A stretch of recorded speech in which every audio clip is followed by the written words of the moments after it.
Holy crap, you guys. We have so much Phoenix Suns news to talk about. It is not even funny.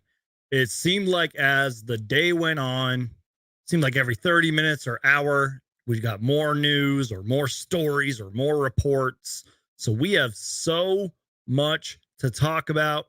You guys do me a huge favor. Absolutely just crush and destroy that like button. It really does help support the show. And at the end of the day, the best way to keep supporting this channel and keep supporting Suns Geek is just to keep watching.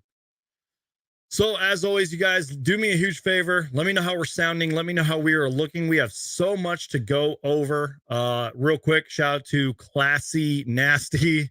Shout out to Christian, who is here. Sun's got to get this title. Shout out to Tim Tompkins. I can't speak. Tim Tompkins, excuse me. Thank you for being here, Tim. Appreciate you, man. Long time no see. I hope you're doing well. Sorry I butchered your last name. And shout out to King J-Rock. Thank you to everybody that's here or watching along live later. All right. Some of this news is sort of still kind of being reported, at least like an hour before I decided to go live. Thank you, Chris, for letting me know everything sounds good. I appreciate it. Suns Fever 83. Appreciate you being here. All right. Pluto Nation as well. So this show, there is literally so much to talk about. We potentially could be here for 2 hours. That's how much stuff dropped really in one day. And that's how much stuff I really want to go over. So obviously we are going to start with the news of the week, which is the Bradley Beal trade, the blockbuster trade, which technically hasn't been finalized yet. Just saying, but that's kind of normal. I mean, especially a trade this big, you know, it takes a while to cross the T's, dot the I's and everything. But we have a lot more information and things that we're going to dive into. But as it stands as of right now, on June 19th, 2023 at 7:33 my time, so about 5:53 Arizona time, this is the trade as we know it.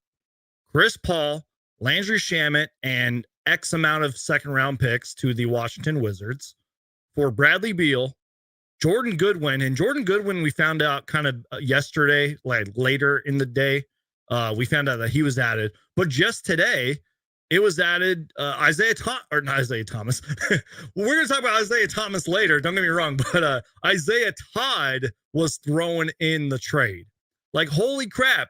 When you say that the Wizards are having a fire sale, that is a complete understatement. And we're definitely going to talk about the Wizards later. We have literally like a bullet point. We have so much to go over, you guys. It's not even funny.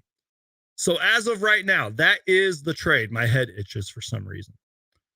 And there's so much with this Bradley Beal stuff.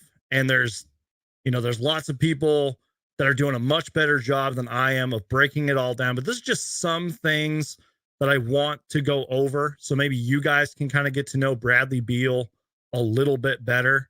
And we're going to talk about some contract stuff and some other stuff. And we have a great show planned for you guys. So give me a second here, you guys. I just got to share my screen. And then I got to also mute my phone because I just got a text message. And then we will continue on here. So let me just share the screen. Let me go over to this little thing that I did earlier. Okay, perfect. Bradley Beal's tenure in Washington. This comes from StatMoves.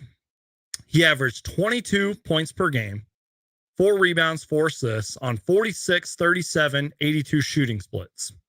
3-time All-Star, 2021 All-NBA, which I'm not going to lie to you guys, I forgot about that. 2 30-point per game seasons, and was the franchise leader in 3-pointers made. And now he is teammates with Kevin Durant and Devin Booker. Also, because you guys know me, I love my NBA history.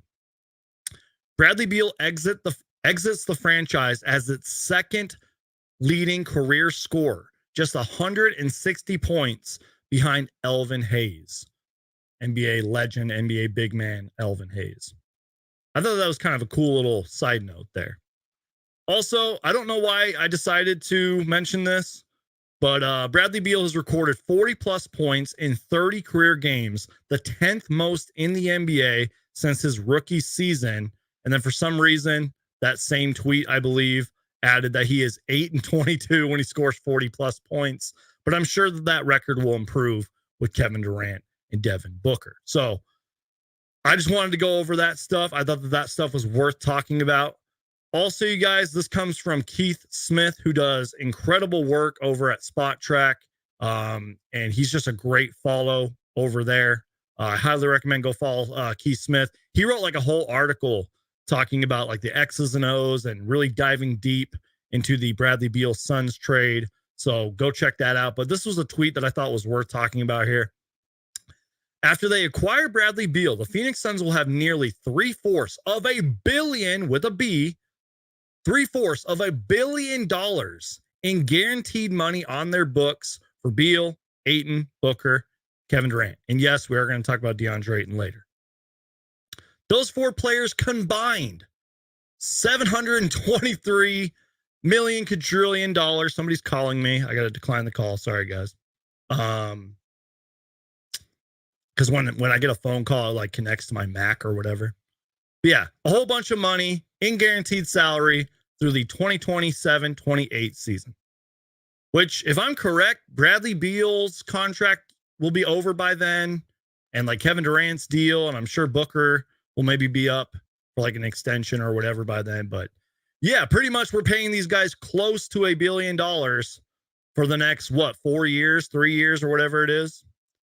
I thought that tweet was worth mentioning. That's something that if you guys are on Twitter, you might want to bookmark. It's very expensive. The NBA is very expensive. And again, I'm not going to sit here and pretend like I'm the salary cap expert, kind of like Keith Smith is in a way. He's pretty good at that stuff.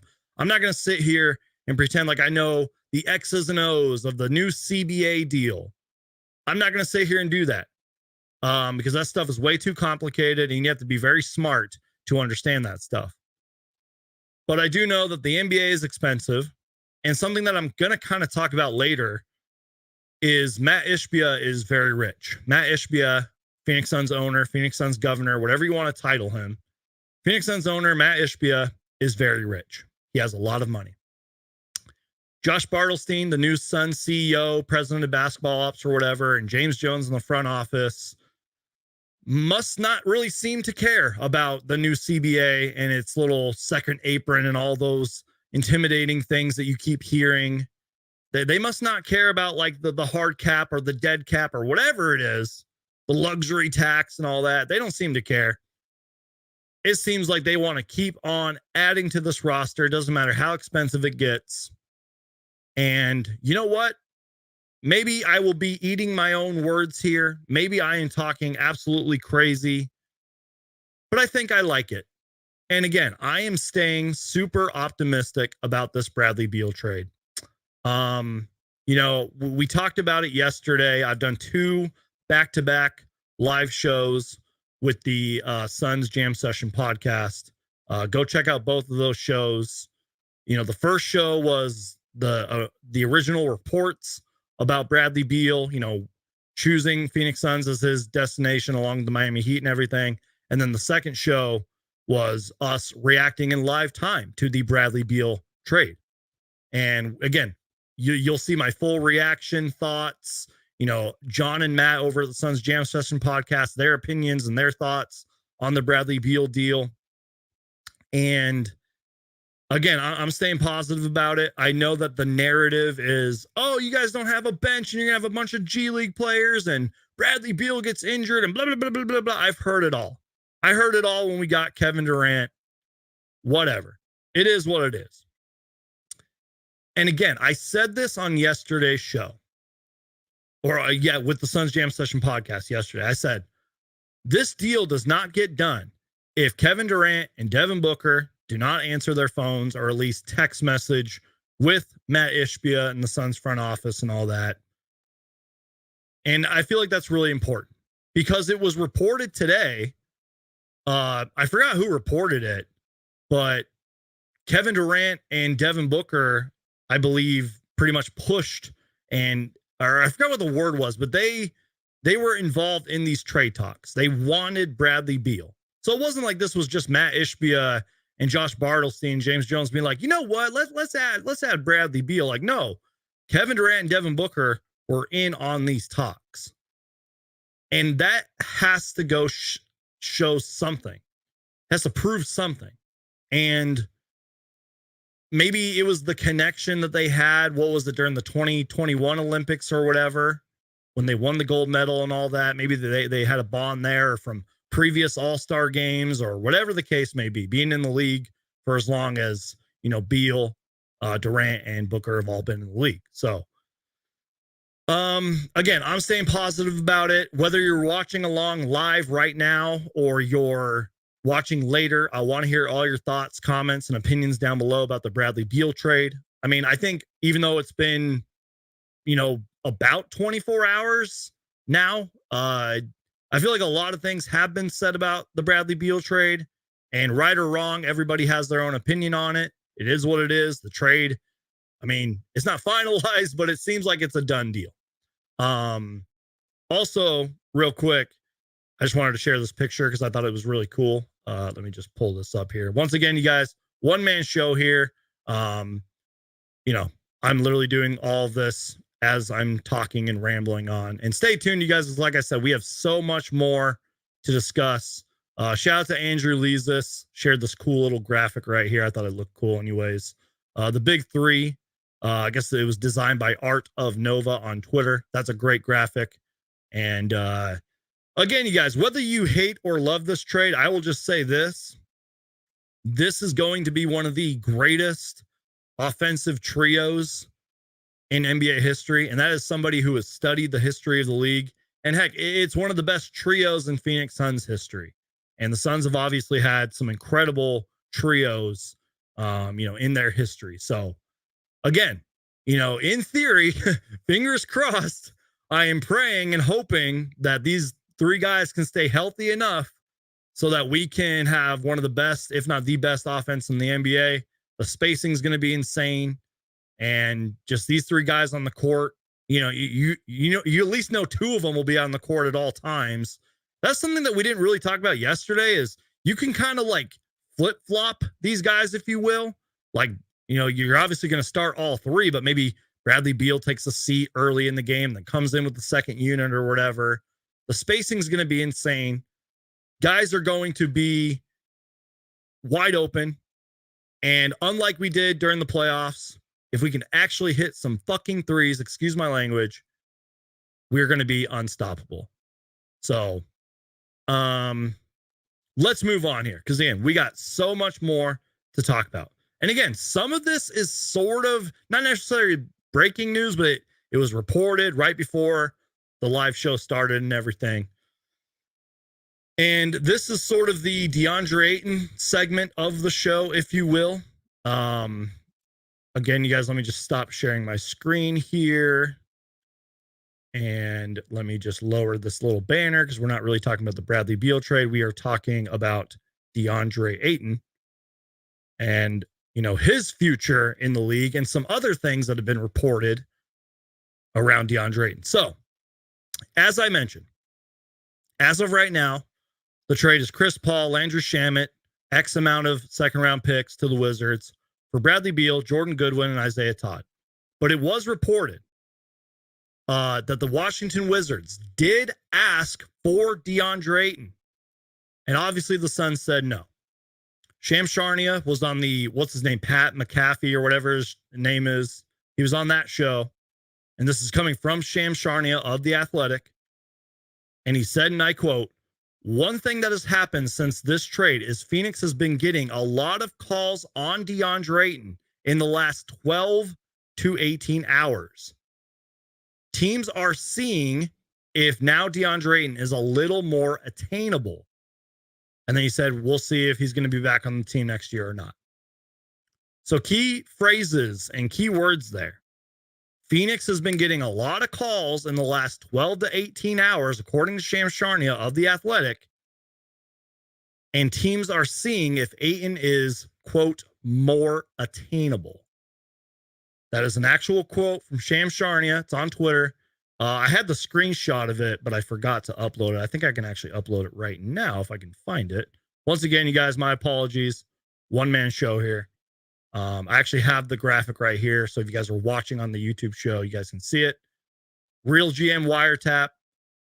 Again, Shams Charania, everything I just said. It's right here on the screen. I'm going to let you guys look at that for 1 second while I take a sip of my Powerade that I got right here. So I'll let you guys read that.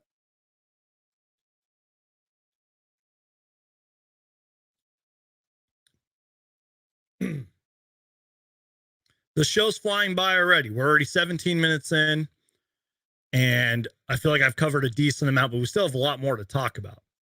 And again, I feel like this next segment is Deandre Ayton's future. Will Deandre Ayton be traded?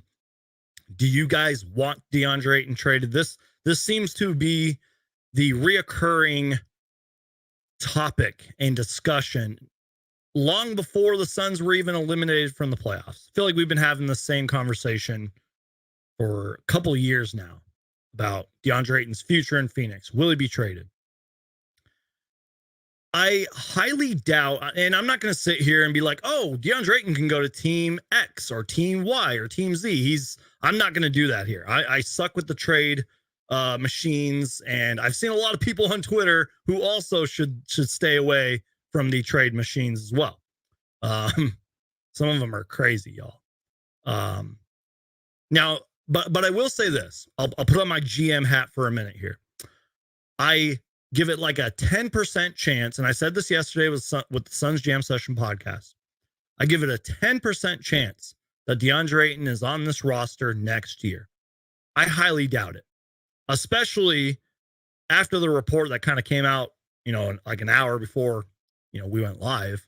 But also, I also give a 10% chance that Deandre Ayton would get traded to the Wizards. Because again, the Wizards did ask for him. They said no. It's probably extremely unlikely that he gets traded for Kristaps Porzingis. And we're going to talk about this later from the Washington Wizards perspective and what they're doing, because I'm seeing a lot of people and social media and even NBA people like reporters and podcasters, and they're not technically wrong. Like, yes, the Wizards on the surface got fleeced, and this was probably one of the biggest NBA trade steals of all time. And again, we're going to talk about that later, but there's sort of a reason for it. And that's why I give Deandre Ayton a 10% or less chance to play for the Wizards. Probably not going to get traded there. And I give him a 10% chance to be on the Suns next year. Oh yeah, earlier, real quick. Sorry that my brain is flip-flopping and this conversation's all over the place. It was Shams Charania who said, the Phoenix Suns aggressively went after Bradley Beal. Even Kevin Durant and Booker recruited him. So my bad on that. I forgot who reported it. Forgot what the words were, but anyways, doesn't matter. Either way, Booker, KD wanted Bradley Beal here. So again, I want to hear your guys' thoughts on what you think in terms of Deandre Ayton. What's his future going to look like here? Is he even going to be on the roster? Who would you trade Deandre Ayton for? Keep in mind, you guys, that Deandre Ayton is still under contract, like 3 years now, $134 million or whatever it is. So it's not like teams are going to be like, oh yeah, we got the salary cap and we'll trade player X, Y, and Z for Ayton. Like, it's got to work for both sides. So that's also what might be the holdup as well, as that contract. But speaking of Deandre Ayton, and I'm not going to lie to you guys, I think it's only like a 26-minute podcast or interview. And I believe it's Michael Scotto from Hoops Hype that sort of reported this before I went live. And I'm sharing the screen on Twitter. So if you're on Twitter right now, and again, there's a link that I'll put down below in the description later. It's on Hoops Hype. And this does come from John Gambo of Arizona Sports. Let me just share my screen real quick. And, we've talked about this so much, you guys, and it's not really surprising, but I guess now is official. Monty Williams reportedly disliked coaching Jay Crowder and Deandre Ayton. Quote, he told people Jay Crowder was too difficult to handle and coach. Monty didn't want Jay. It wasn't the Suns organization. he didn't want Jay around. As far as Deandre Ayton, Monty didn't want him either. He wanted them to trade him to Indiana for Miles Turner. He didn't like coaching Ayton, close quote. Now, that's John Gambadoro, Arizona Sports, talking to, I believe it's Michael Scotto from Hoops Hype. Again, I think they did like a 26-minute podcast, and I kind of wish I would have listened to it before I went live, but I was doing some other stuff. But that's sort of the big takeaway. Am I surprised by that? No, not at all. Like, it was obvious. Does it make it right? No, because let's be real, like, you got to work with people that you don't like. Like, I have a second job out of this. I work with people who I don't like. People don't like me. And Monty Williams knows that. Deandre Ayton and Jay Crowder know that. But this is just a little more information and I guess truth about the whole Jay Crowder saga. Because remember when Jay Crowder came out, and I'm paraphrasing here, and he said, the business of basketball has shown its side and the truth will be revealed soon and blah, blah, blah, blah, blah. Like, and now that doesn't make what happened with Jay Crowder right either. I mean, he literally did quit on us. And, you know, there's that whole thing, you know, with him wanting to start and all that stuff. It is just so much drama. I mean, you can point the blame at Deandre Ayton. You can point the blame at Jay Crowder. You can point the blame at Monty Williams. But clearly, Ayton and Monty didn't like each other. I'm sure that they, you know, had to put up with each other and all that. I wish I would have been a fly on the wall for some of those locker room private conversations and all that. You know, maybe one day Jay Crowder's real truth will be revealed. Because I doubt Monty Williams is going to go on record and be like, yeah, I hated Deandre Ayton and I hated Jay Crowder. He's not going to do that. And I doubt Ayton and Crowder are going to go on record and say, oh, I hated Monty and we bumped heads. You know what I mean? But I don't know where I'm going with all this. And again, there's probably more to it, to what John Gambo told Hoops Hype and all that. Speaking of John Gambo, he did just tweet real quick. This is actually like I'm reading this in live time.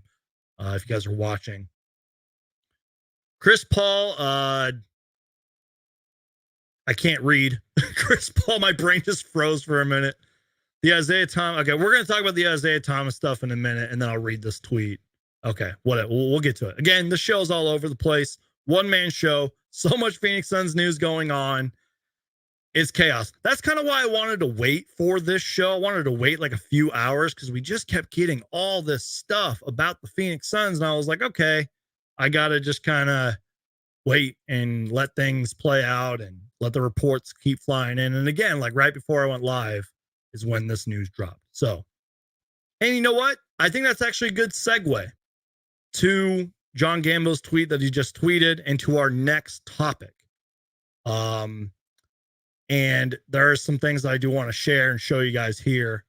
So the next subject here, the next topic, if I can find my thing here. Let me just stop sharing my screen for a minute. Okay. Chris Paul's interview and Isaiah Thomas, a shadow GM. This is sort of a big story. I mean, ESPN wrote about it. I've seen a lot of other big, you know, NBA sports media sites talk about it, but how this all started, and I'm just sharing the tweets here, and I don't want to butcher this person's name, but let me just share my screen. Sopon Deb, is that how you say it? Sopon Deb, if you guys are looking at the YouTube screen right here, if you're watching along live. By the way, you guys, crush that like button, share the show, tell everybody in your life about Suns Geek, tell your family, your friends, NBA fans, basketball fans, tell people about Suns Geek. I'd really appreciate it. That's the best way to support the channel. Sorry, I'm just double checking something. Okay, cool. So Sopan Deb, if I'm saying that name right, literally sat down with Chris Paul because Chris Paul was on Good Morning America and all that. And I guess this must have taken place before. Sat down with Chris Paul this morning for a lengthy chat in New York City. He said he found out about the trade via text message from his 14-year-old son, cited multiple times that Matt Ishbia and Hall of Famer, player, coach, GM, Isaiah Thomas wanted to go in a different direction. So it's not necessarily something new when players find out that they've been traded, through text message. Heck, there's players that are literally sitting on the bench during an actual game when they get traded, right? That's nothing new. Now, and Chris Paul said he was surprised. I don't want to play the clip for you because I don't want to get copyrighted, but he said he was surprised. Let's be real. He probably was. I don't think us Suns fans necessarily were surprised. But the big takeaway here, and I'm going to scroll down here. This is the big takeaway. If you guys are looking at the screen, and I will let you guys read this. I'm not going to sit here and just read you the whole thing, but there's a lot to take away here. I'll kind of just read you the key takeaways. So he's talking about, how Chris Paul found out, he was on the plane and all that. And Chris Paul said, and I quote, "It's tough. Seriously, it's just part of the business. You realize that no one owes you anything, yada, yada, yada. It's a business. Nobody owes you anything, blah, blah, blah." Here's the big part. "But when it comes through, my sons text me and I realize that, Matt and Isaiah, quote, I guess just wanted to go in a different direction." So then, the guy asks another question. "What is running through your head when you got the text?" "I showed my phone to my wife because, I just talked to James Jones yesterday and whatnot." And then he said, "And James Jones gave an indication that this was on the table. How surprised were you by that text from your son?" Paul paused, quote, "I was surprised." And again, the biggest takeaway here is the very bottom. But like I said, Matt and Isaiah must have wanted to go in a different direction. And then he follows his own story tweet up by saying, "Paul citing Isaiah Thomas as a reason he was moved is interesting, since Matt Ishbia told reporters in February that Isaiah Thomas has no role with this team." So now the new narrative, the new thing, if you will, however you want to word it, is that Isaiah Thomas is a shadow GM. Or Isaiah Thomas has influence and a voice with Phoenix Suns owner Matt Ishbia. Gonna take a sip of my Powerade and give you some more thoughts on this Isaiah Thomas, Chris Paul story.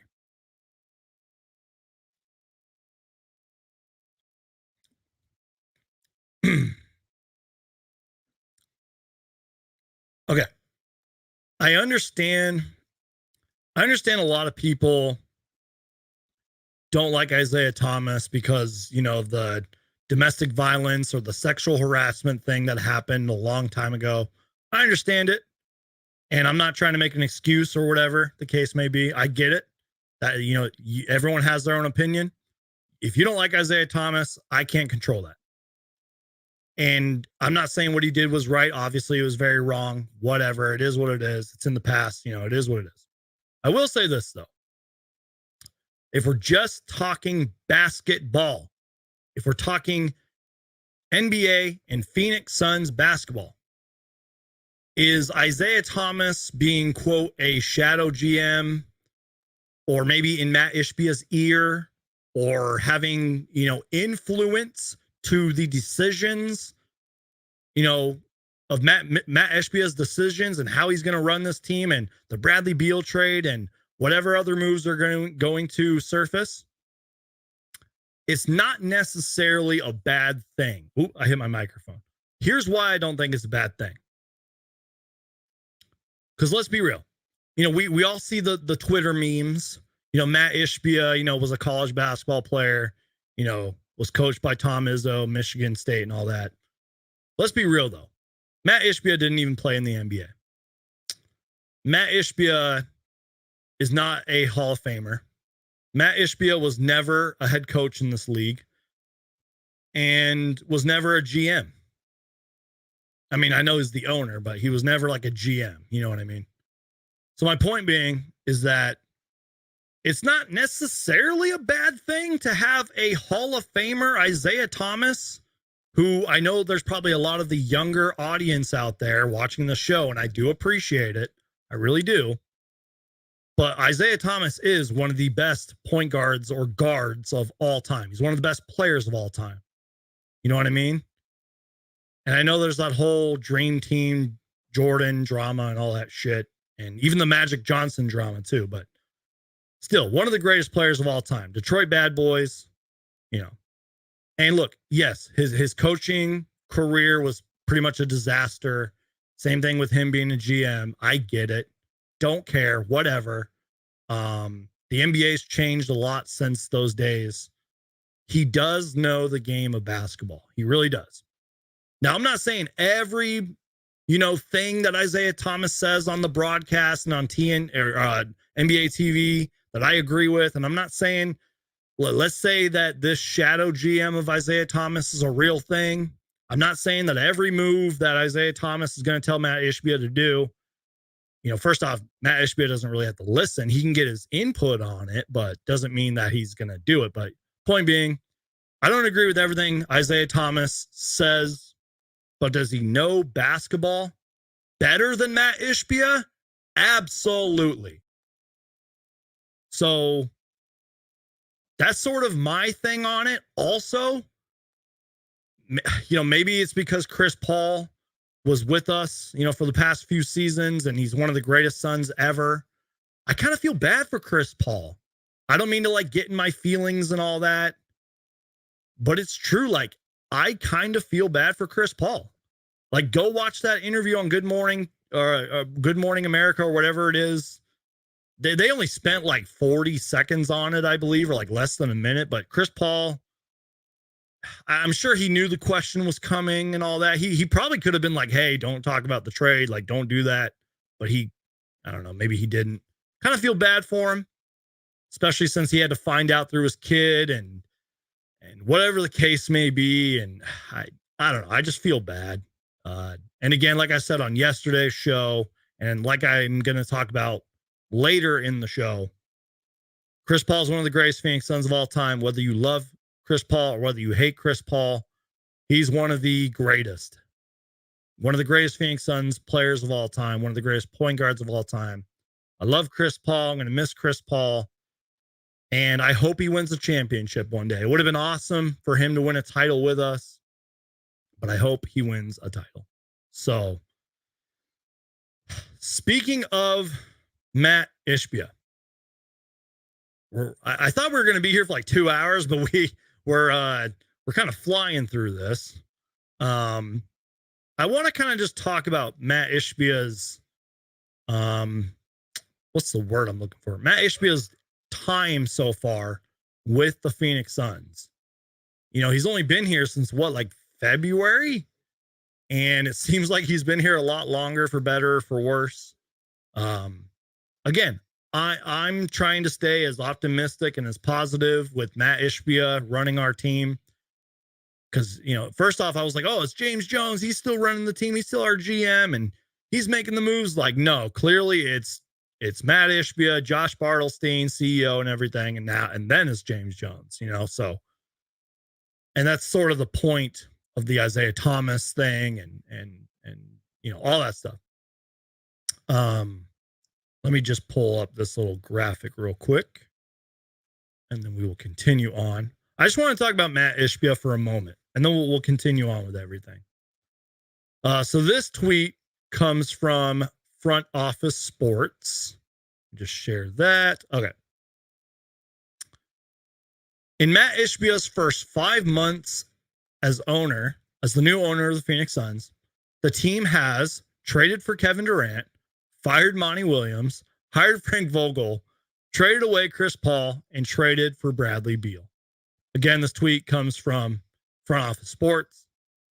And again, I've talked about this before. I'm going to say it again. You'll probably hear me say it so much, you'll get sick of me saying it. You'll say, Suns Geek, come up with something new to say about Matt Ishbia, because we're tired of hearing you say this. But I will say this again, and maybe one day I'll be eating my own words.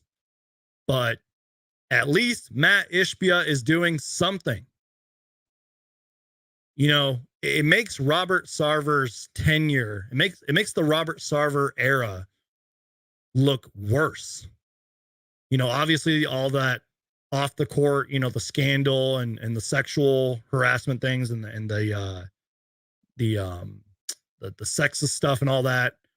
That was obviously terrible, but the fact that Robert Sarver was greedy and didn't want to spend and didn't make like significant trades and all that and yada yada, you guys know all that. It makes Robert Sarver's era look worse.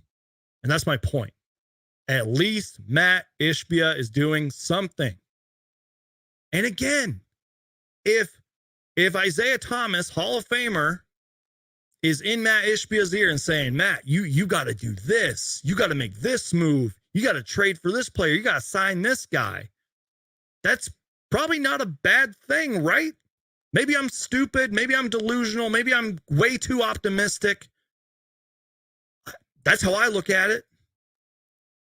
So I just wanted to go over that. Stay tuned, guys, because we got so much more to talk about. Also looks like the Blazers might be doing something. So real quick, the tweet that I was trying to read from Gambo earlier, because I can't read, you guys know that. Chris Paul, I can't read that freaking word. That Isaiah Thomas had a role in him getting traded to Washington is absurd. From my understanding, when the Suns brass met with Beal, it was James Jones, Matt Ishbia, Frank Vogel, and Josh Bartelstein. Thomas was not a part of it. So again, speaking of Matt Ishbia, you look at the screen right here. I'll full screen myself so you guys can see it better. This is coming from John Gambo. Again, I don't know who to believe. Oops, let me just, there we go. Can you guys read that?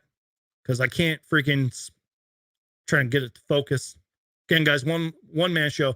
I'll just go to John Gambo's Twitter because I can't seem to do anything right at the moment. This is what you guys get with live shows, man. You get technical difficulties. You get me not being able to read and say certain words because I'm stupid. Here's John Gambo's tweet. Insinuating, that's the word. I'm so stupid. Chris Paul insinuating that Isaiah Thomas had a role in him getting traded to Washington is, quote, absurd, from John Gambo. From my understanding, when the Suns brass met with Beal, it was James Jones, Matt Ishbia, Frank Vogel, Josh Bartelstein. Thomas was not a part of it. But again, that goes back to my whole point. Maybe Isaiah Thomas was in his ear or, was texting him or called him the night before. Gambo's obviously way more plugged in than I will ever be in my life. He's been doing this for decades. He knows the Suns and all that. So he's probably right. But John Gambo doesn't necessarily know if Isaiah Thomas is in his ear. Just saying. I respect Gambo. I like Gambo. I've tweeted him and stuff. He sent me a DM and liked a couple of my tweets. He's a very nice guy and everything. Shout out to John Gambo. And it's funny because this, if you're just joining the show, this was tweeted as I was live and I couldn't read the word insinuating for some reason. Welcome to Suns Geek, where I can't read and pronounce words. So, again, crazy Matt Ishbia stuff, crazy Isaiah Thomas stuff, John Gambo and all that. Again, check out the interview. I'll make sure to put it down below in the description. It's on Hoops Hype. It's not just this Matt Ishbia and Chris Paul stuff. They talked about like Bradley Beal, Deandre Ayton, Frank Vogel, all that stuff. Also, we're going to move on here to sort of the Wizards segment. I promise I won't talk about this too much because this isn't a Wizards channel. I know you guys are here for the Suns news and everything, and we're going to get to more of it. We're going to get to more Suns news in a moment. Let me just take another sip of my drink. This will be the Wizards segment. I understand if you guys don't want to listen to this, but it does kind of involve the Phoenix Suns a little bit. Let me just take a sip of my drink and we'll continue on here.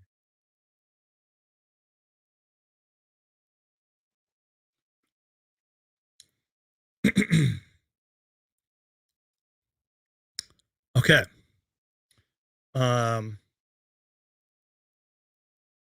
Sorry, I was just double checking a tweet real quick. Cool. Okay.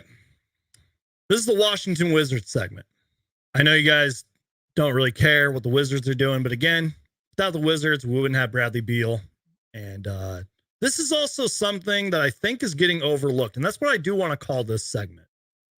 Things that may be getting overlooked. And this is sort of a two-part segment. I just want to talk about the Wizards just real quick. Remember earlier in the show when I was saying a lot of fans and a lot of media people and reporters, they're not wrong, but they're saying the Washington Wizards got fleeced. This is one of the biggest steals, one of the worst draft day trades ever. You know, like they're saying that. They're not wrong necessarily, but I will defend the Washington Wizards for a moment. And somebody on another podcast summed this up perfectly. But I like how David Aldridge, who I believe is a Hall of Famer, you know, great NBA reporter, longtime reporter and all that, I think he tweeted this out. David Aldridge said, and I quote, "The Wizards made a terrible deal for Bradley Beal, and they had no choice. Both are true." Let me repeat that. David Aldridge, I think, summed up the Suns Bradley Beal Wizards trade perfectly. The Wizards made a terrible deal for Beal. They had no choice. Both are true.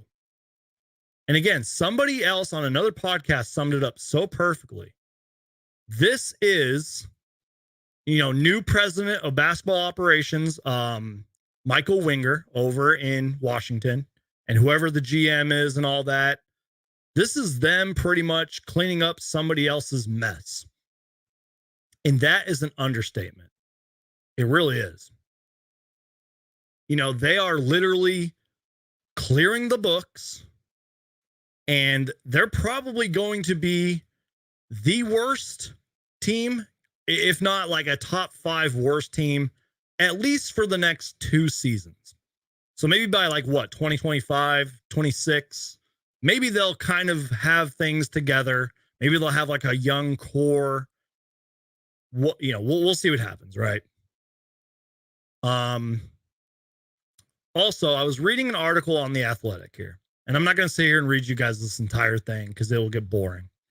But the Washington Wizards will gain long-term cap flexibility once Beal's contract is removed from their books. The contracts for Paul and Shamet are fully non-guaranteed for the 2024-25 season, as long as the Wizards waive them before late June 2024. None of Paul's $30 million salary or Shamet's $11 million salary for the 24-25 season would count against the Wizards cap. So pretty much, the Wizards, whenever they decide to waive or trade Chris Paul and do whatever with Landry Shamet before June of 2024, they will have a boatload of cap. And yeah, they can maybe make some trades and bring on some salary cap. But they're going to have a very young roster, probably a very bad roster. And I think they're anticipating that. And we're going to go over some draft picks later, but they have a boatload of draft picks. That's an understatement. And they have a couple guys over there that they might be able to hang on to, but you know that Kyle Kuzma is going to be gone. Kristaps Porzingis will probably be traded, and they'll figure out whatever. Daniel Gafford is on the 2-year, $40 million deal, and they're going to clean house pretty much. So I just wanted to talk the Wizards for a minute because, again, as the segment says, this is something that might be getting overlooked. Things that may get overlooked in this Washington Wizards Bradley Beal trade. Yes, it's one of the most, you know, it's a NBA steal of a trade, but it's all because the Washington Wizards are cleaning up somebody else's mess. I believe it was GM Tommy Shepard's mess. And this new guy, Michael Winger, and his team and his GMs are are clearing the books and rebuilding and starting from scratch, literally tearing it all down and rebuilding on the fly. So that's my take on the Wizards. I'm sure if Michael Winger himself was listening right now, he'd probably agree with me. So whatever, it is what it is. Let's move on to another segment. This was reported kind of later in the Bradley Beal stuff, I believe yesterday. Let's talk about the Phoenix Suns trading, the Washington Wizards adding in the trade Jordan Goodwin. Jordan Goodwin is in the Bradley Beal blockbuster trade as of right now. Because again, technically it's not finalized yet. Again, it's going to take a while. They got to cross the T's, dot the I's. Everybody smash that like button, by the way. Crush that like button. Share the show. I'm going to pull up a little graphic here so you guys can read a little bit more about Jordan Goodwin. I believe this comes from The Athletic. Jordan Goodwin is only 24 years old, by the way, from St. Louis, whom Beal had mentored. let me retry that again. Jordan Goodwin, a 24-year-old guard from St. Louis, whom Beal has mentored over the years, has been informed by Wizards officials that he'll likely be included in the trade with the Phoenix Suns. Two, not one, two league sources told The Athletic. Goodwin, one of the Wizards' best development successes in recent years, there's a whole article about that, by the way, would give the Suns depth. He's a gritty player with an outstanding feel for the game and something crucial for Phoenix's top-heavy cap sheet, a relatively inexpensive contract. So again, I'll let you guys read that for a moment because you guys know I can't read. There's a lot of key takeaways in this that I really like. Jordan Goodwin's only 24 years old. Bradley Beal mentored him, so they have that chemistry, they have that friendship and all that. And I did read that story that is linked in this little screenshot here, how it says Goodwin, one of the Wizards' best development successes in recent years. More on that story later. Gives the Suns depth. He's a gritty player with an outstanding feel for the game. And, again, Phoenix being so expensive with all those contracts, we need some guys out there. We need some bodies, if you will. We need somebody. And again, he's young. And I'm not going to lie, I don't want to sit here and pretend I know everything about Jordan Goodwin. And I've watched the tape. I've watched the highlights. And I'm a Jordan Goodwin expert all of a sudden. I'm not going to lie to you guys. I watched a 2-minute highlight section that he had a really good game against the Wizards. And then I read a couple stories on him. I don't even know what his contract is. So we're going to go to Spot Track real quick and look that up. Again, shout out to Spot Track, Keith Smith and all them who run this, Jordan Goodwin. We're going to look this up on the fly right here. I'll just share my screen so you guys can see what I'm looking at. Whenever it decides to load, because my computer's acting slow. How you guys doing? How's everybody doing out there? Let me know. And that court highlight says, Geek, I did some research and Goodwin seems solid. Yeah, me too, man. I did some research as well. Okay. So I'm going to share my screen real quick. Jordan Goodwin, again, only 24 years old, from St. Louis. Partly guaranteed this season for $1.9 million, it looks like. He has a club option in 2024-25 for about $2 million, and then will be an unrestricted free agent in 2025. Again, Spot Track is on it. They're always on it. They do a great job over there.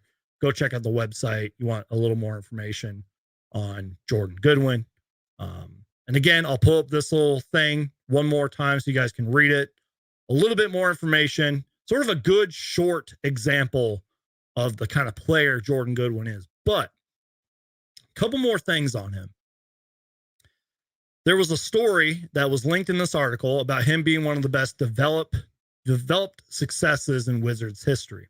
I read an article, and the biggest real thing I took away from that article was pretty much, and again, I'm paraphrasing the story. I'm just kind of, remembering what the details were and all that. Apparently, like, the Wizards team when he was with the roster. It might have been their G League team, the Capital City Go-Go, I think. They just wanted to have a night out. Like the team organized a bowling event for them. You know, teams do that a lot. You know, whenever you need like a team bonding session or some chemistry building, you usually go bowling or you'll go on a trip with the team. You know, it is what it is. They apparently went bowling, and at this bowling event, Jordan Goodwin was he's just the kind of person that he hates to lose. And this is sort of a paraphrase from the story, but at the bowling alley, he energized people with trash talk. And I guess they had so much fun because of how like competitive it was. And pretty much the guy hates to lose. And again, I only watched like a 2-minute highlight segment, but in those highlights, he was like flexing a lot. So he seems really competitive. He seems like a guy who hates to lose. You know, he can drive to the basket. He can hit some threes. More on that later. He brings the energy. He brings the hustle that you're going to need. He's going to bring that like effort in practice and stuff, like an Ish Wainwright, the hustle and the energy and that competitiveness that Bradley Beal, Devin Booker, and Kevin Durant are going to need. Also, Mike Vigil from the Timeline podcast, they do a great job over there. He tweeted out, Jordan Goodwin shot 32% from three last season, 26% when a defender was within 6 feet, 39% when he was wide open. Just wanted to throw that out there. Again, just seems like a guy who is going to compete, going to work his tail off in practice, can give you some good minutes, can get to the basket, can hit the occasional three from time to time. And he's still young. And he's with us for what, 2 years? You know, this upcoming season and next, if we keep him. So shout out to Jordan Goodwin, man. So this story just broke today. Let me just make sure I'm getting this right. Hold on real quick. I got a lot of tabs open. I don't know what I'm doing right now with my life. Okay, yeah. Let me just pause this. We're actually going to watch something in a minute. So if you guys are watching along live, and if you're watching on the YouTube thing, you guys can actually watch something here. Let me just close out a couple screens real quick. Excuse me. Once again, you guys crush that like button, share the show. So this was announced today. Isaiah Todd has been added in the Phoenix Suns trade. And let me just make sure I'm getting this right real quick. Just want to check something. I think he was drafted in the 2020. I should have written this down in my notes earlier. Okay, so Adrian Wojnarowski. Let me just pull up the tweet so you guys can see what I'm talking about. Sorry, guys. One-man show here. I apologize.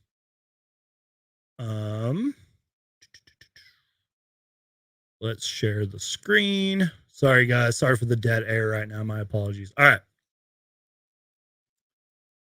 Let me just share that. Okay. So this came out at 12:13 my time, June 19th today. ESPN sources. In addition to Bradley Beal and Jordan Goodwin, the Wizards are including forward Isaiah Todd in the trade with the Phoenix Suns. Todd, the 31st pick in the 2021 NBA draft, so 31st, first pick in the second round, has mostly played with the Wizards G League affiliate the past 2 seasons. His $1.8 million contract is guaranteed for the 2023-24 season. NBA University tweets out Jordan Goodwin getting 35 minutes a night. And again, just another player that the Wizards, decided to move on from and throw in this fleece, the steal of a trade. Now, again, I'm not a Jordan Goodwin expert, and I knew who Isaiah Joe was. I knew the name, but I know nothing about the guy, which is why, you hop on Twitter, you read some things. We're going to watch some highlights here. Shout out to Suns Are Better on Twitter. He said, we have a third piece in the Bradley Beal trade, Isaiah Todd. He's a former 5-star recruit. You can see why a 6'10" with a 7'1" wingspan and the ability to stretch the floor has yet to put it all together, but maybe Vogel and the Suns can help him do that. Now, let's be real, you guys. Before we watch this clip and everything, Is Isaiah Todd going to get minutes? Probably not. If the Suns ever do come back with their G League team, which fingers crossed, I hope they do, he'll probably spend a lot of time there. But again, I do like the 6'10", 7'1" wingspan, the ability to stretch the floor. So let's just watch some highlights real quick. Then we'll move on. A few other things that I want to discuss. But let me just go to Twitter. We're going to full screen this. You guys are going to watch along live with me. This comes from ballislife.com. These are some of the highlights here. Again, shout out to Suns Are Better on Twitter. Go give him a follow. All right, so Isaiah Todd, little fadeaway three. Remember, this is all in the G League, by the way, but he looks like he can run the floor. Little jab step, three-pointer, bang, nice shot. Posting up right there. Gets it in. Talking out there. Oh. Shot. Got it. Nice shot from Isaiah Todd. So those are those highlights right there. Also, when I was watching the Jordan Goodwin highlights, there was one, like I mentioned, there was one game against the Rockets, and there was one play where I believe Jordan Goodwin was on kind of the right side of the court, and he drove in and he dished it to Isaiah Todd, who was in the corner. And I think Isaiah Todd like drove in and like bounced past it to Jordan Goodwin. So they have like a little chemistry right there. But again, these are just some highlights. Again, this is one game in the G League. John Hollinger tweeted out, Isaiah Todd is a salary dump from Washington's perspective.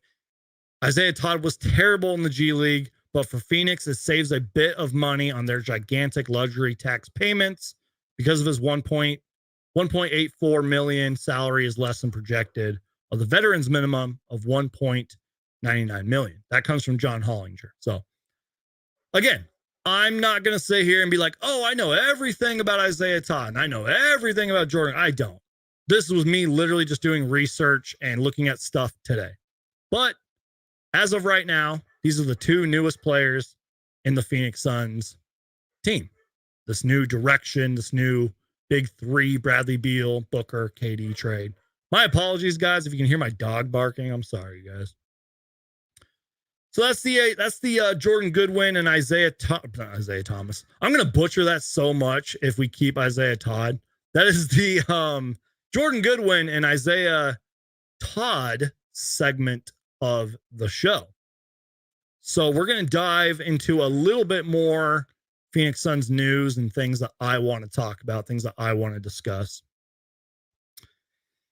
And oh boy, this one is going to make some of you guys not mad, but I don't know where I'm really getting with this. We're going to talk about the Phoenix Suns draft picks. Or should I say the little amount of draft picks that the Suns have left.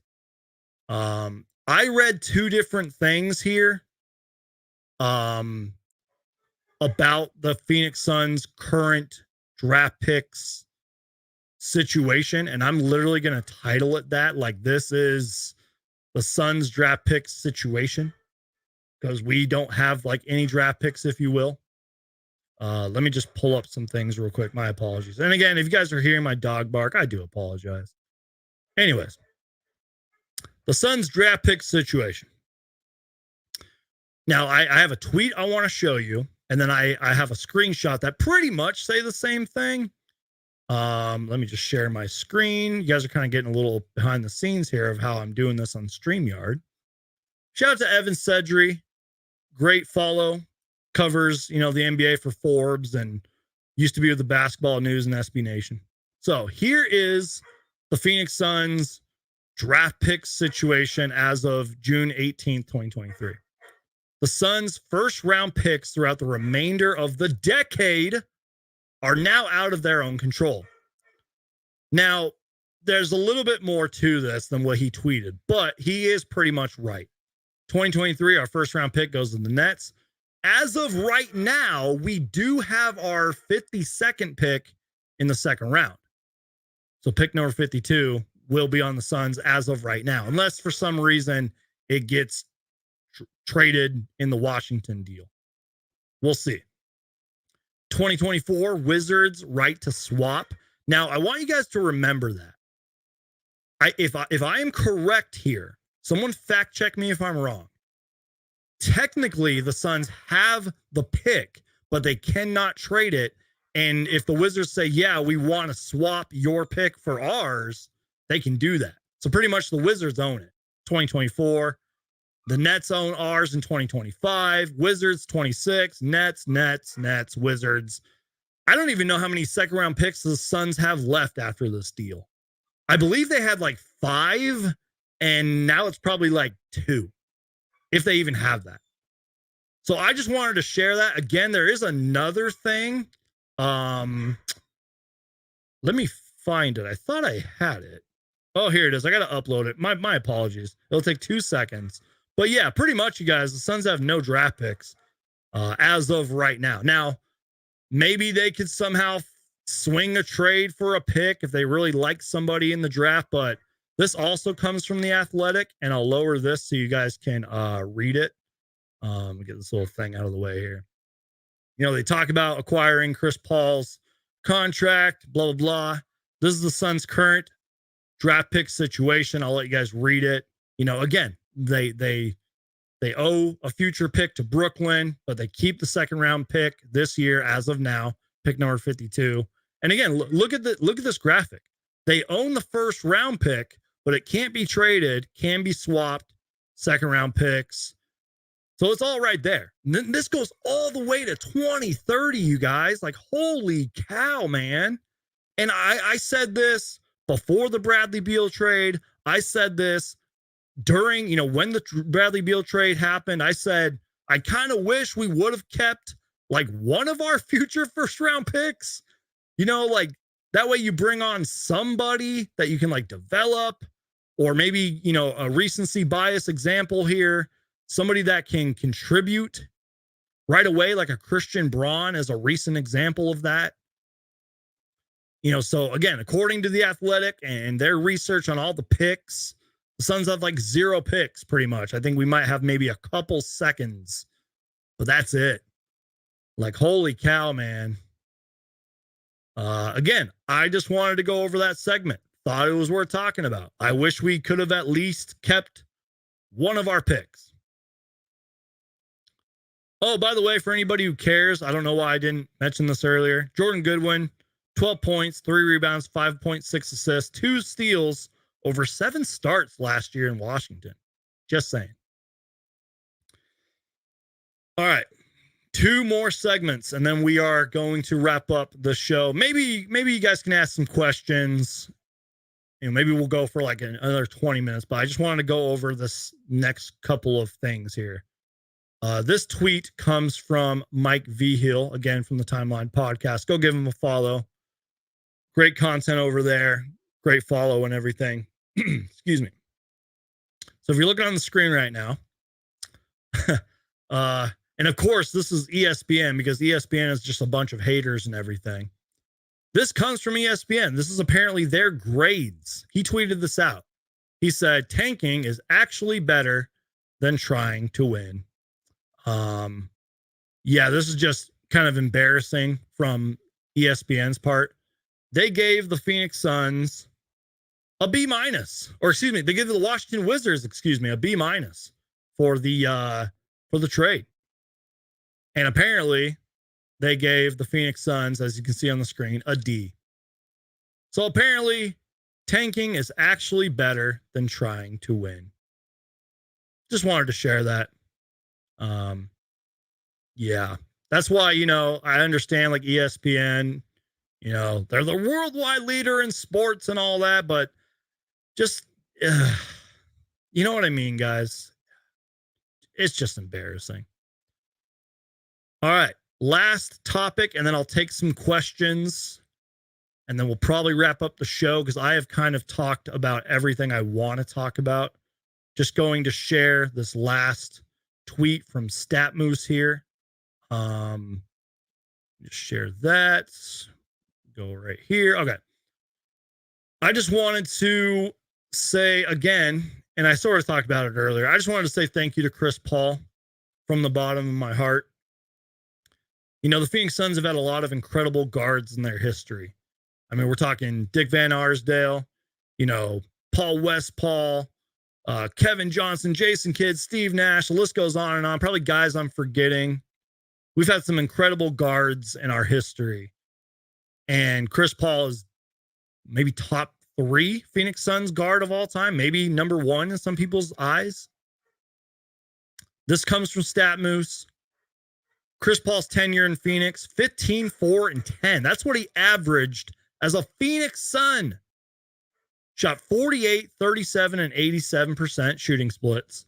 2-time All-Star, 2-time All-NBA, 2021 Finals appearance, and snapped the Suns' 10-year playoff drought. And you guys, it's pretty simple. I won't spend too much time on this subject, but without Chris Paul, who knows if we're even having this conversation right now? Let's be real. Whether you hate Chris Paul or you love him or you're sort of on the fence with Chris Paul, doesn't matter. If he doesn't come here, who knows if the Phoenix Suns are where they are right now. Maybe we're sitting here in another alternate universe and we're talking about the Suns having a top 5 pick. You know what I mean? Without Chris Paul. Maybe without Chris Paul, Booker says, you know what? I'm done, man. I can't stand the losing. Get me out of here. You know what I mean? Just saying. Chris Paul deserves his flowers. He deserves so much credit. He's one of the greatest Phoenix Suns of all time. So I just wanted to say from the bottom of my heart, thank you, Chris Paul. So get your questions in now, you guys. I will take a couple of questions and then we will wrap up the show. I've done 3 live shows in the last 3 days. So I kind of want to go enjoy my night, play some video games, and all that. So let me just lower this over here and we will take your questions, comments. So get them in right now. Again, thank you to everybody who is watching, whether you're watching later or you're watching along live. It means the world to me. Crush that like button, smash the like button and all that. Share the show, tell people about Suns Geek.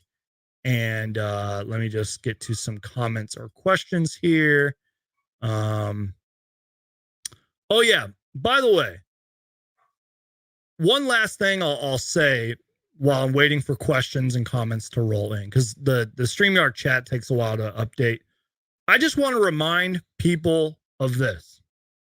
And I'll get kind of annoying saying this, but I really mean it. The Phoenix Suns did not make this Bradley Beal trade to beat the Denver Nuggets. Let me repeat that. The Suns did not trade for Bradley Beal to beat the Denver Nuggets. They did it because they believe that this is the best move to win a championship. They didn't trade for KD to beat the Warriors. They didn't trade for Chris Paul, to beat, I think the Raptors had won the title or the Lakers or whatever. You know what I mean? My point is they didn't make this trade to beat the Denver Nuggets. They made this trade because that's what they believe is the best move to win a championship. Just want to say that because I keep saying, oh, we're going to need this guy in order to beat the Nuggets. And oh man, we need to get some depth so we can beat the Nuggets. They didn't do that just because the Nuggets won the title, you guys. Just saying. All right, let's get to some questions. Okay. Roy says, how does this line up with Bradley Beal? Does Booker play point or does Beal play point? I sort of referenced this earlier, and this is one thing that we didn't really talk about, in the Suns show yesterday with the Suns Jam Session podcast. I believe it's going to be a lot of Booker as of right now. I mean, maybe Campaign's still on this roster. Maybe he runs point, but you could see a lot of scenarios in which it's going to be point Book a good chunk of the time. Don't forget, Kevin Durant can still run the point a little bit. I think he averaged 5 assists last year. Maybe Bradley Beal can play point. He's not the greatest playmaker, but he can play point. It's going to be a lot of rotations, a lot of figuring it out, a lot of experiments. But the good thing, and I talked about this yesterday, the good thing is, unlike when Kevin Durant got here, we only had the 8 games due to the injury, and then we're in the playoffs. You could kind of experiment during that short time, but we have all off season and a full training camp and a full preseason and really all season to experiment, to figure things out, to see how this lineup with Bradley Beal and the playmaking and point Book is going to work. That's the thing that I think might be getting overlooked here. So thank you for the question, Roy. Mark Cooper says, would you trade Ayton to Brooklyn for Utah Watanabe, Royce O'Neal, and Nick Claxton? Ayton would be with Cam McHale again and get Alex Caruso as well. I would like that. And with all due respect, Mark Cooper, you're my guy. I think it's extremely unlikely because I think the Brooklyn Nets really like Nick Claxton. Now, I made a whole video about Utah Watanabe. I think that's how you pronounce it. That's more realistic. I doubt we would get a Nick Claxton in that deal. I don't even know the situation with Brooklyn's cap. You know, they probably have more cap room than we do. But do they want a Deandre Ayton? Is that the direction they want to go? It's not necessarily impossible, but I doubt it. Now, Alex Caruso, hell yeah, I'd want Alex Caruso on this team, especially in a Frank Vogel type system. Again, you guys, get your questions, comments in. We'll go for like maybe 10, 15 more minutes. Trade Ayton for Dorian Finney-Smith, Joe Harris, Nick Claxton. Again, probably unlikely, and it could happen, but I doubt it. Geek, what do you think about what Bill Simmons said? Also, what is one free agent you think is a sleeper for the Suns to pick up? I didn't hear what Bill Simmons said, but I think I retweeted a tweet. I didn't listen to it because, to be honest with you guys, with all due respect to Bill Simmons, I don't really care what he says. I do respect him because he knows a lot about NBA history. He knows a lot about one of my all-time favorite players, Bill Russell. I mean, heck, he did a personal interview with Bill Russell, and it was a big thing on NBA TV. So yeah, this was tweeted out earlier from Cage. Bill Simmons apparently said, quote, if we watch that Denver Phoenix series and you put Bradley Beal in the Shamet spot, is the series different? Because I don't think it is. And then everyone else does the Bradley Beal meme.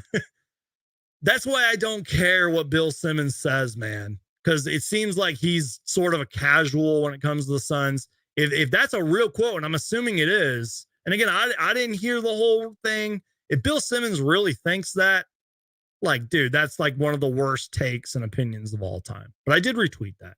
So yeah, I did see what he saw. I didn't hear the full thing. It's a stupid take. Now, who's one free agent that I think is a sleeper for us to pick up?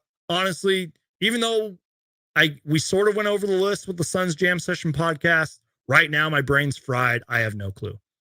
But I'm going to kind of agree and cop out here with my answer. I'm going to agree with what Zona Hoops on Twitter said. And he said, don't care. Now, again, this is pre-Bradley Beal trade. But pre-Bradley Beal trade, he said, don't care how you get it done. Get Brook Lopez, get Caruso, get Kyle Kuzma. Again, he tweeted that out before the Bradley Beal trade. But those are some guys. I'm sure there's a lot of other guys out there like a Naz Reid and who knows. But now, since the Beal trade happened and we're so low on salary cap and money and who we can sign, I have no clue. Okay. Whoa. Sorry, the chat refreshes, and when I'm hovering over the comments, it drops, All right, let's see. Where's the questions? Where did they all go? They're gone now. Okay, here we go. I'm sorry, guys. My apologies.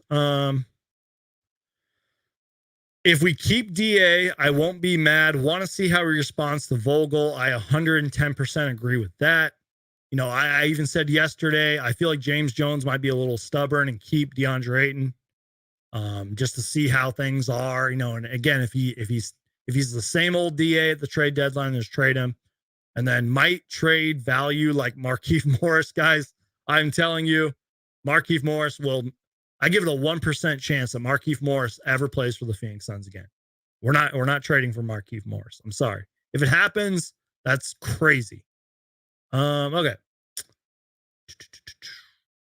Jackson Harwood says trade Ayton for Tim Hardaway Jr., Josh Green, the 10th pick, and get some youth and amazing rebounding blockers like Derek Lively, who has one of the best jumpers in the class, 7'1", by the way, and we get some depth. I'm not a draft expert. I've heard the name Derek Lively, but I know nothing about him. So could be possible. You know, the Ayton and Dallas rumors have been going on for a while, but it's really just been all rumors and speculation. There is maybe a part of me that wants to see what a Luka Ayton pairing would be like. But Dallas has a lot to figure out, especially with the Kyrie stuff. So I don't know. We'll see though. J2SK says, I hate for Book to play point primarily. Book is a lot better scorer than Beal. I understand that because I wasn't the biggest fan of Point Book at first, but he's proved me wrong over the last couple years. And again, you guys, whether you love or hate this Bradley Beal trade, I will say this. There is now less pressure and less workload off Kevin Durant and Devin Booker. And that's why the Suns have to keep doing the absolute best job they can to keep adding players so that, our flaws aren't shown again to where it's, KD and Book have to win the game pretty much. We got to get guys in here that can help win us games. And maybe that's what Bradley Beal can do for us in the playoffs when it really matters. Let's see.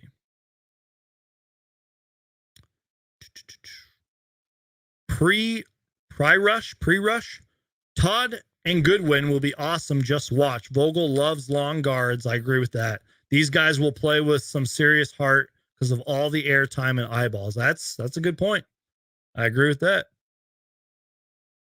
The official bros with the Chris Paul picture on his profile says, what do you think about a point guard like Ricky Rubio type of guy and good defensive players and some offense in the bench and trade Ayton? I would love Ricky Rubio because I think his time was sort of maybe overlooked with us. I loved Ricky Rubio. I'd love for him to come back. I think he's a little too expensive, and I think Cleveland really likes him because they did everything they could to get him back on the roster, and then I believe he got hurt after that. I think Rubio to the Suns is unlikely, but you did say a Ricky Rubio type of guy. Yeah. If I don't know what's going to happen with campaign, but we need another playmaker, like a playmaking, that's his main thing, if you will. I don't know how to use words properly. We definitely need good defensive players. We need guys off the bench. And that's why Ayton could get traded. Okay. Utah is a free agent. Yeah, he is a free agent, by the way, just so people know. Made a whole video about that. Go check it out. That was pre-Bradley Beal trade, by the way. DA and Ish for what's his name? DeAndre Hunter and Clint Capella. I could see a trade like that, but I don't think the Hawks would do that deal straight up. I would like a DeAndre Hunter. This is a guy that's improved over the last few years. Good defensive player. Clint Capella, can do a lot of things that Ayton can do for a lot cheaper and would show a lot more heart and effort than Ayton. But I doubt they would do that straight up. Why can't Bradley Beal play as a small forward? Because he's like 6'4". You're not going to, that's extremely unlikely. You will probably have Booker at the forward or the small forward, if you will. But Bradley Beal's either going to play point or he's going to play the two guard. I highly doubt, unless the Suns are going very, very small ball, which has won championships in the past, he's not playing forward. I did not see Flex's tweet because I don't think Flex tweeted anything. I got to get Flex back on the channel, by the way. Let me know if you guys would like that. Him and I have been DMing each other, and this was all pre-Bradley Beal stuff. But he said he'd be down to hop back on, too. All right, let's see. Wow Factor says, trade Ayton for Steven Adams, Ty Jones, plus Miles Turner, Buddy Hield, and Conley. I would love that, man, but the Suns are limited on players they can trade. Again, I said this earlier in the show. It has to work for both teams financially and in terms of fit. That would be a great fantasy trade. That's a great 2K trade right there. But with the Ja Morant situation and Ty Jones kind of value, very unlikely. I would love a Steven Adams. Steven Adams is one of my favorite players in the NBA. I've heard he's a great guy off of the court as well. He'd be an instant Suns fan favorite. Maybe that's more possible than Ty Jones. The Miles Turner stuff and Buddy Hield, that always seems to be a rumor. And Mike Conley, I extremely doubt will get traded to the Suns. I doubt it. All right, let's see. Trying to get to all your comments and questions. If I miss them, I apologize. Let's see. Thank you for your show and efforts, says John. Thanks a lot, man. I appreciate that. I again, you guys, you witnessed throughout the hour and 22 live show. I do my best. I tell you guys the truth. I tell you guys how I see things, and you guys know me. One man show over here. I can't say certain words for some reason, and I can't read, but you guys still watch me, and I truly do appreciate it. You guys are awesome. The Truth Bomb, I appreciate your support, by the way. He says, hey, I know I mentioned it, but I saw a report that Westbrook would go to the Suns if Paul went to the Clippers. I haven't heard anything on that. Maybe I missed it. Look, I said this after the Clippers series, and I got a lot of flack for it, if I remember correctly. I love Russell Westbrook, man. I really do. Besides maybe game 5 or whatever, Russell Westbrook had a hell of a series against us, and he played great. Now, I understand the whole, if Chris Paul goes to the Clippers, what happens with Russell? I get that. And you're not wrong, but I didn't see a report on that. Maybe it's just a rumor. For the right price, I would like that, but I doubt it's going to happen. I doubt it. Again, maybe that's a report I'm missing. I mean, like, yeah, I'm Suns Geek, but sometimes things get, flown over my head and I miss the reports. All right, let's see. I say pick up Gabe Vincent. I would like Gabe Vincent, you guys, but I think Miami, they're sort of in a situation where they can't really bring like everybody back, but I think because he played pretty well in the finals, I don't think they're going to let him go. It's possible, but I doubt it.